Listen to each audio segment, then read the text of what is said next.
যাইতেছি গা দোয়াটা করিস আল্লাহ বাঁচতে রাখলে তোরও একসম নিমু মামা ভাই ভাই দিয়ে কাজে কিন্তু ভালোভাবে পড়াচ্ছে না তো তোর লয়ে যাবো গা চলো তাহলে একটু মানে আমাদের এলাকার একটু ভালোভাবে ঘুরে যাই লাস্ট মাসে একটু মধ্যে আবার করবে না আল্লাহ আল্লাহ স্যার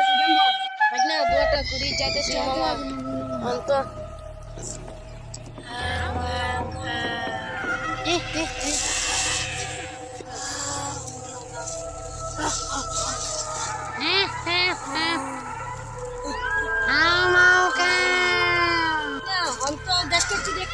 মানে দেখছি না কম বেশ দেখছি আর তুই দিকে একটু দেখলে পরে ছোটবেলা যাকে একটু দেখলে পরে আর চল চল বুঝু কি করে বুঝাস না ভিতরে আসতে করতেছে হ্যাঁ তো তুই যে গাছ লাগতেছ না বুঝে তুমি ভূত পেয়ে কই বিদেশ যাইতেছ আরে আমি সত্যি দেখছি আচ্ছা